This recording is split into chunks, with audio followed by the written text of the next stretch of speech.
உலகெங்கும் வாழும் தமிழ் மக்களுக்கு வீனஸ் பாலாஜியின் அன்பு வணக்கங்கள். நான் ஸ்ரீ சங்கரா ஜோதிட வித்யாலயத்தில் மூத்த ஜோதிட ஆசிரியர் மற்றும் பிரசன்ன ஜோதிட ஆராய்ச்சியாளராக இருந்து அனைவருக்கும் போய் ஜோதிடம் சென்ற பண்ணியில் இருக்கோம். நம்ம சேனலை ஃபஸ்ட் டைம் பார்க்குறீங்கன்னா சப்ஸ்கிரைப் பண்ணிக்கோங்க. பெல் பட்டனில் ஆல் ஆப்ஷன் ப்ரெஸ் பண்ணுங்கள். நம்ம போடக்கூடிய பதிவுகள் உடனடியாக உங்களுக்கு வந்து உங்களுக்கு அனைத்து விதமான தகவலும் கிடைக்க சப்ஸ்கிரைப் பண்ணிக்கோங்க.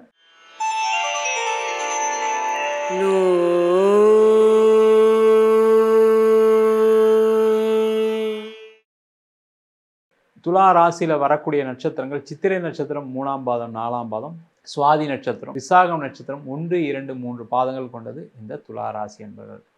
இந்த துலா ராசி அன்பர்களுக்கு வருகின்ற மார்ச் மாதம் 2025ஆம் ஆண்டு 29ஆம் தேதி உங்கள் ராசிக்கு 5ஆம் இடத்துல இருந்த சனி பகவான் 6ஆம் இடத்துக்கு பேச்சாக போகிறார். இந்த துலாம் ராசி அன்பர்களுக்கு இதில் பாசிட்டிவும் இருக்குது, நெகட்டிவும் இருக்குது. என்னென்ன பாசிட்டிவ் என்னென்ன நெகட்டிவ் அப்படின்றத டீட்டெயிலாக பார்க்கலாம். இந்த துலா ராசி அப்படின்னு சொன்னாவே ரொம்ப நேர்மையாக இருக்கக்கூடியவர். யாராவது ஏமாத்தினா கூட நான் ஏமாற்ற மாட்டேன், நீங்கள் வேணால் அப்படி இருங்க, நான் அவங்க கூட சேர மாட்டேன்னு சொல்லக்கூடியவர்கள் இந்த துலா ராசி என்பவர்கள். ஆனால் நிறைய ஏமாற்றங்களை சந்திக்கக்கூடியவர்களாக நீங்கள் இருப்பீங்க. நிறைய பேர் ஏமாற்றுவாங்க, தெரிஞ்சும் உங்களால் கண்ட்ரோல் பண்ண முடியாது. அந்த மாதிரி வாழ்க்கை எப்போவுமே இந்த துளாராசி என்பவர்களுக்கு அமையும். அது பார்த்திங்கன்னா ஒவ்வொரு காலகட்டங்களும் மாறிக்கிட்டே இருக்குது. சின்ன வயசுலேருந்து உங்களுடைய வயது முடிகிற வரைக்கும், உங்கள் இறப்பு வரைக்கும் ஏதாவது ஒரு வகையில் ஏமாற்றங்களை அனுபவிக்கக்கூடிய அன்பர்கள் இந்த துளாராசி என்பவர்கள். இந்த துளாராசி என்பவர்களுக்கு மேஜராக பார்த்திங்கன்னா பாசிட்டிவ் அப்படின்னு சொல்லக்கூடியது என்னென்னா 6ஆம் இடத்துக்கு பயிற்சி ஆகிறார். ஒரு பாவ கிரகம் மறைவு ஸ்தானத்தில் இருக்கிறது கண்டிப்பாக நல்லது, அதில் எந்த டவுட்டுமே கிடையாது. ஆனால் எந்த வகையான நல்லது? முதல்ல என்ன பண்ணுவார்னா, அந்த பாவ கிரகம் 6ஆம் இடத்துல இருக்கும்போது, இப்போ நான் முதல்ல சொன்னேன் ஏமாற்றங்கள் வரும்போது என்ன ஆகும்னா வாழ்க்கையை நொந்து போயிடுவீங்க. நல்லா சம்பாதிச்சிருப்பீங்க, உங்களுடைய கூட இருந்த நண்பரே உங்களை ஏமாற்றிருப்பார். பணத்தை வாங்கிட்டு அழகாக பேசி நீங்கள் பணத்தை கொடுங்க, நீங்களும் நானும் சேர்ந்து பிஸ்னஸ் பண்ணலாம், இவ்வளோ ப்ராஃபிட்டை ஷேர் பண்ணிக்கலாம் அப்படின்னு எல்லாம் சொல்லி இனிக்க பேசி கடைசியில் நீங்களும் பெரிய ஆசைப்பட்டுலாம் ஏமாற ஆள் கிடையாது. சின்னதாக பிஸ்னஸ் பண்ணலாம், பணம் வருதுன்னு சொல்கிறாங்க, அதை ஏன் நம்ம செய்யக்கூடாதுன்னு நினச்சிக்கிட்டு அதில் சேர்ந்து கடைசியில் உங்கள் நண்பர்களால் துரோகத்தை அனுபவித்தார்கள் இந்த துளாராசி என்பவர்கள். அது எப்படி இருக்கும்னா அவரும் போய் மாட்டியிருப்பார், அதுதான் பிரச்சனை. இப்போ அவர் நல்லா இருந்தார் அப்படின்னா கூட நீங்கள் சில நேரத்தில் அந்த பணத்தை கேட்கலாம்னு நினைப்பீங்க.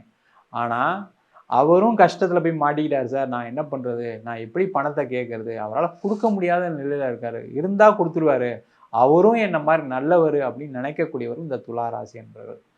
அந்த மாதிரி ஒரு சூழ்நிலைகள் உங்களுக்கு அதிலிருந்து வெளியில் வரக்கூடிய ஒரு நேரம் கண்டிப்பாக இந்த சனி பயிற்சி பலன்கள் மூலமாக இருக்குது.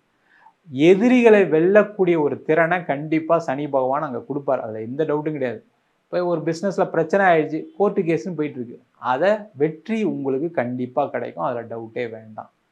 அதே போல் பூர்வீக சம்பந்தமான விஷயங்களில் அண்ணன் தம்பியால் கூட பிறந்தவங்களால் நிறைய துரோகங்கள் ஏமாற்றங்களை சந்திச்சிருப்பீங்க. அது தெரியும் போது என்ன ஆகுனா ஒரு கேஸ் போடுவோம், அவன் எப்படி நம்மளை ஏமாற்றலாம், அவங்ககிட்ட எப்படி இருந்தேன், நான் எல்லாத்தையும் கொடுக்குறேன்னு சொன்னேன், அவன் எப்படி என்னை ஏமாத்தலாம், எப்படி எங்கள் அக்கா ஏமாற்றுவாங்க, எப்படி எங்கள் தங்கச்சி ஏமாற்றுவாங்கன்னு சொல்லி ஒரு கேஸை போடுறீங்க அப்படின்னு அந்த நிலை இருக்குது. அப்படின்னா அதில் வெல்லக்கூடிய ஒரு அமைப்பு இந்த துளாராசி என்பதற்கு இந்த சனி பயிற்சி காலங்களில் கண்டிப்பாக இருக்க போகுது. அதே போல் இந்த துளாராசி என்பவர்களுக்கு இந்த 6ஆம் இடத்துல சனி வருது என்னென்னா வேலை சம்பந்தப்பட்ட விஷயங்களில் நல்ல ஒரு பலனை கண்டிப்பாக கொடுப்பார். காரணம் என்னன்னு கேட்டிங்கன்னா துளாராசி என்பவர்களுக்கு 4ஆம் அதிபதி 5ஆம் அதிபதி கேந்திராதிபதி திரிகோணாதிபதி 6ல் மறையிறதுன்றது வேலை சம்பந்தப்பட்ட விஷயங்களுக்கு நல்ல ஒரு அமைப்பை கொடுக்கும். வேலையில் ஏற்பட்ட அவமானங்கள், வேலையில் ஏற்பட்ட கஷ்டங்கள், வேலையில் ஏற்பட்ட துயரங்கள், வேலையில் ஏற்பட்ட ஏமாற்றங்கள், அந்த மாதிரி விஷயத்தை அனுபவிச்சிட்டிங்க, அதுலேருந்து விலக்கு கொடுக்கக்கூடிய ஒரு அமைப்பை இந்த சனி பகவான் கண்டிப்பாக கொடுப்பார். அப்போ கண்டிப்பாக வேலை கிடைக்கும், வேலையில் ஒரு மாற்றம் பண்ணிக்கலாம்.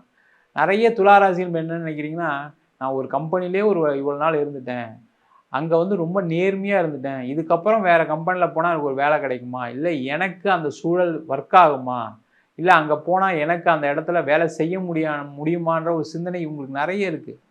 நீங்கள் நேர்மையானவங்க, நியாயமானவங்க, ஏன் கவலைப்படுறீங்க? நீங்கள் போனால் எங்கேயும் வேலை கிடைக்கும். அந்த பயம், அந்த ரொம்ப நேர்மையாக இருக்கிறது உங்களுக்கு பிரச்சனையை கொடுத்துட்ருக்கு. அவ்வளோதான் விஷயம். அதனால் ஒரு வேலை மாற்றம் பண்ணுங்க. அந்த வேலை மாற்றம் பண்ணும்போது என்ன பண்ணணும்னா, வேலையை விடாமல் வேற ஒரு இடத்துல வேலையை வாங்கிட்டு வேலையை விடுறது ரொம்ப சிறப்பு. அதில் கேர்ஃபுல்லாக இருங்க. அதில் ஏதாவது ஒரு விஷயங்கள் நீங்கள் யோசிக்காமல் செஞ்சிட்டிங்கன்னா அதுலேயும் பிரச்சனை மாட்டிப்பீங்க. கேர்ஃபுல்லாக இருங்க. அதே போல் இந்த காலகட்டத்தில் கடன் சம்பந்தப்பட்ட விஷயங்களில் ரொம்ப கேர்ஃபுல்லாக இருக்கணும். இந்த கடன் சொல்லும்போது என்னென்னா, நிறைய துளாராசி என்பவர்கள் உங்களுக்காக கடன் வாங்குறத விட உங்களோட கூட பிறந்தவங்களுக்கு, உங்களை சார்ந்தவர்களுக்காக கடன் வாங்க வேண்டிய சூழல்கள் கண்டிப்பாக வரும். அதனாலேயே நிறைய ஏமாற்றங்கள் வரும். உங்ககிட்ட எல்லாம் அனுபவிச்சுட்டு கடைசியில் என்ன பண்ணுவாங்கன்னா, நீங்கள் என்ன செஞ்சீங்க அப்படின்னு கேட்கக்கூடிய நிலை இந்த துளாராசியில் உள்ளவங்களுக்கு கண்டிப்பாக வரும். அந்த நிலையினால் பார்த்தீங்கன்னா கடனில் போய் மாட்ட வேண்டிய நிலை இருக்கும். நீங்கள் முன்னிருந்து எல்லாம் செய்ய வேண்டியதுனால பார்த்தீங்கன்னா கடைசியில் நீங்கள் தான் கடன்காரனாக மாட்ட வேண்டிய சூழ்நிலை இருக்கும். அப்போ ஏதாவது கடன் வாங்க வேண்டிய சூழ்நிலை இருக்குது அப்படின்னா, நீங்கள் உங்கள் பேரில் வாங்காமல் யாருக்காக உங்களுடைய பணத்தை கொடுக்க போகிறீங்களோ அவங்க பேரில் கடன் வாங்கிட்டு நீங்கள் நான் பணத்தை கட்டுறேன் அப்படின்னு அந்த மாதிரி பண்ணிக்கிட்டிங்கன்னா அப்போ உங்களுடைய கடனுடைய அளவு ஏறாது. உங்களுக்கும் நேரம் சரியில்லாத போது கடனில் போய் மாட்டிப்பீங்க. அப்போ அந்த மாதிரி பார்த்துட்டு இன்னொருத்தர் பேரில் கடனை வாங்கி நீங்கள் கட்டினீங்கன்னா பிரச்சனை இல்லாமல் இருக்கக்கூடிய ஒரு நிலை வரும். யாருக்காகவும் நீங்கள் கையெழுத்து போடக்கூடாது. உங்கள் நண்பனே இருந்தாலும் சரி, கரெக்டான ஆளாக இருந்தாலும் சரி, அவங்களுக்காக நீங்கள் கண்டிப்பாக கடன் வாங்காதீங்க. அவங்களுக்காக ஷூரிட்டி போடுறது, அவங்களுக்காக கேரண்டி போடுறது இதெல்லாம் செஞ்சீங்கன்னா கண்டிப்பாக அவங்க படக்கூடிய கஷ்டத்தினால நீங்கள் போய் ஏதாவது ஒரு வில்லங்கத்திலேயோ பிரச்சனையிலையோ போலீஸ் ஸ்டேஷன்லேயோ ஜெயில் சம்மந்தப்பட்ட விஷயங்களும் மாட்டக்கூடிய ஒரு சூழ்நிலைகள் வரும். கேர்ஃபுல்லாக இருங்க. அதே போல் பிஸ்னஸ் பண்ணுறீங்க அப்படின்னா நிறைய துரோகங்கள் கண்டிப்பாக நடக்கும். அதை ஜெயிக்க போகிறீங்க, டவுட்டு கிடையாது. ஆனால் அந்த துரோகங்கள் நடக்காமல் பார்த்துக்கிட்டாவே நீங்கள் ஜெயிச்சா மாதிரி அர்த்தம். நீங்கள் எல்லாம் நடந்ததுக்கப்புறம் நான் கோர்ட்டில் கேஸ் போட்டேன் எனக்கு கிடச்சிருச்சு, நான் சண்டை போட்டேன் எனக்கு நல்லது நடந்துச்சின்னு சொல்கிறதுல என்ன யூஸ் இருக்குது? அப்போ அதிலிருந்து கவனமாக இருக்கிறது ரொம்ப ரொம்ப முக்கியம். இந்த அடுத்த 2.5 ஆண்டுகள் எந்த காரணத்துக்கு கொண்டும் பார்ட்னர்ஷிப்பில் போகாதீங்க. அப்படி பார்ட்னர்ஷிப் போகிற மாதிரி இருந்தால் கூட அந்த பேப்பரில் கிளியராக ஒயிட் அண்ட் பிளாக்காக எழுதிருங்க. இந்த ப்ராஃபிட் ஷேர் பண்ண போகிறோம், இந்த எக்ஸ்பென்சஸ் இருக்குது, இவ்வளோ பிஸ்னஸ் பண்ணுவோம், இவ்வளோ இன்வெஸ்ட்மெண்ட் பண்ணணுன்றதை எழுதிட்டு பண்ணிங்கன்னா பிரச்சனைகள் வராது. கடைசியில் நீங்கள் தான் ஜெயிப்பீங்க. ஆனால் அந்த ஜெயிக்கிறதுக்கு போய் கஷ்டப்பட்டு நீங்கள் ஜெயிக்கிறத விட அதுக்கான நேரம் விரயம், அதுக்கான பண விரயம், அதுக்கான மன உளைச்சல்கள் சந்தித்து நீங்கள் ஜெயிக்கிறத விட கவனமாக இருந்து ஜெயிப்பது சிறப்பு. அந்த விஷயத்தில் நீங்கள் பார்த்துக்கிட்டிங்கன்னா எந்த பிரச்சனையும் வராது. அதே போல் அடுத்த வரக்கூடிய 2.5 ஆண்டுகள் நான் பிஸ்னஸ்க்கு கடன் வாங்கி பண்ண மாட்டேன் அப்படின்னு நிலைப்பாடோடு இருங்க. அந்த நிலைப்பாடு உங்களை கண்டிப்பாக காப்பாற்றும். ஏன்னா பிஸ்னஸில் சில ஆப்பர்ச்சுனிட்டிகள் கம்மியாகும். எப்போ கடன் வாங்கினீங்கன்னா அது எப்போ இன்னும் அதிகமாக கடன் வரும் அப்படின்னு கேட்டால் நீங்கள் அதிக வட்டிக்கு போகும்போது இன்னும் கடன் வாங்கிக்கிட்டே இருப்பீங்க. ரொம்ப ரொம்ப கேர்ஃபுல்லாக இருங்க. இன்வெஸ்ட்மெண்ட்டு நான் பண்ணுவேன், ஆனால் பிஸ்னஸ்லேருந்து வரக்கூடிய பணத்தை தான் எடுத்து போட்டு பண்ணுவேன். நான் வீட்டை கடன் வாங்கி இடத்த பேரில் கடன் வாங்கி நான் பிஸ்னஸில் போட மாட்டேன் அப்படின்னு நினச்சிட்டிங்கன்னா உங்கள் வாழ்க்கை சேஃபாக இருக்குன்னு அர்த்தம். எந்த பிரச்சனைகளும் அடுத்த 2.5 ஆண்டுகளுக்கு உங்களை அணுகாது. கேர்ஃபுல்லாக இருங்க.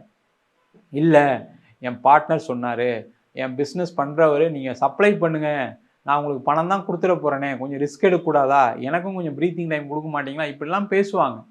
உங்களை ஆசை வார்த்தைகள் காட்டுவாங்க. நீங்கள் கேர்ஃபுல்லாக இருந்துட்டிங்கன்னா பிரச்சனைகள் கிடையாது. நிறைய பேருக்கு இந்த 6ஆம் இடத்துல சனி பகவான் இருக்கக்கூடிய காலகட்டத்தில் தேவையில்லாத பழக்க வழக்கங்கள், கெட்ட பழக்க வழக்கங்கள் வருவதற்கான வாய்ப்புகள் உண்டு. கெட்ட நண்பர்களுடன் இணைந்து ஏதாவது செய்யலான்ற சிந்தனைகள்லாம் வரும். பார்த்திங்கன்னா மது மாதுக்கு அடிமையாகக்கூடிய ஒரு நிலை வருவதற்கான வாய்ப்புகள் உண்டு. துளாராசி முதல்ல சொல்லிட்டு நேர்மையாக இருங்கன்னு. நேர்மையாக இருப்பீங்க, ஆனால் தேவையில்லாத நண்பர்கள் வாங்க சும்மா போவோம் அப்படின்னு கூட்டிகிட்டு போய் உங்களையும் கெடுத்துருவாங்க. கடைசியில் மாட்டிக்கிறது நீங்களாக இருப்பீங்க. ஏன்னா உங்களுக்கு நேர்மை மட்டும்தான் தெரியும், பொய் சொல்ல தெரியாது. எங்கேயாவது ஒரு இடத்துல உளறிவீங்க. அங்கே நான் இதெல்லாம் செஞ்சேன், இவங்க கூடலாம் போனேன்னு பொட்டாம்பூதமாக வெளில சொல்லிடுவீங்க. அதனால் பிரச்சனைகளை மாட்டக்கூடிய ஒரு அமைப்பு இந்த துளாராசி அன்பர்களுக்கு வரும். நேர்மையான விஷயத்துக்கு எதை செய்தாலும் அடுத்த வரக்கூடிய 2.5 ஆண்டுகள் உங்களுக்கு வெற்றி உறுதி. நேர்மை இல்லாத விஷயங்களை செய்யும்போது கண்டிப்பாக பிரச்சனைகள் விஸ்வரூபம் எடுத்து அதில் அகப்பட்டு கஷ்டப்பட்டு அவமானப்படக்கூடிய ஒரு நிலை கண்டிப்பாக துளாராசி என்பவர்களுக்கு உண்டு. கவனம் தேவை. நம்ம சொன்ன பலன்கள் எல்லாமே பொதுவான பலன்கள். உங்கள் ஜாதகத்தில் கூட கிரகநிலைக்கு தகுந்தாப்புல தசாபுத்திக்கு தகுந்தாப்புல பலன்கள் கண்டிப்பாக மாறுபடும். ஜாதகம் பார்க்கணும் விருப்பப்பட்டீங்கன்னா கீழே இருக்க நம்பருக்கு வாட்ஸ்அப் பண்ணிட்டு ஜாதக பலனை தெரிந்து கொள்ளலாம். ஜாதகம் இல்லாதவங்களுக்கு சிங்கிள் பேஜில் பிடிஎஃப் ஃபார்மேட்டில் வெறும் 99 ரூபாய்க்கு ஜாதகம் கொடுக்குறோம். டீட்டெயிலான ஜாதகம் வேணும்னு நினச்சிங்கன்னா 51 பக்கம் கொண்ட டீட்டெயிலான ஜாதகம் ரிப்போர்ட் வெறும் 300 ரூபாய்க்கு கொடுக்குறோம். நம்ம ஸ்ரீ சங்கரா ஜோதிட வித்யாலயத்தில் ஜோதிட பயிற்சி வகுப்புகள் நடத்திட்டு இருக்கோம். ஆண் பெண் இருபாலரும் படிக்கலாம். வயது வரம்பு கிடையாது. குறைந்த கட்டணத்தில் வகுப்பு நடத்திட்டு இருக்கோம். பாரம்பரிய ஜோதிட முறையிலிருந்து வாஸ்து, நியூமராலஜி, பிரசன்ன ஜோதிட முறைகளில் தாம்பூல பிரசனம், சோழி பிரசனம், அஷ்டமங்கல பிரசனம், ஜாமக்கோல் பிரசனம், தேவ பிரசனம் போன்ற பல பிரசன வகுப்புகள் நடத்திட்டு இருக்கோம். நேரடி வகுப்பாக நடக்குது. வெளியூர் வெளிநாட்டில் படிக்கிறவங்க ஆன்லைன் வகுப்புலையும் சேர்ந்து படிக்கிறாங்க. படிக்கணும் விருப்பப்படுறோம் கீழே இருக்க நம்பர் வாட்ஸ்அப் பண்ணிட்டு பயிற்சிக்கான விவரங்களை தெரிந்து கொள்ளலாம். உங்களிடம் விடைபெறுவது வீனஸ் பாலாஜி. சர்வஜனா சுகினோ பவந்து.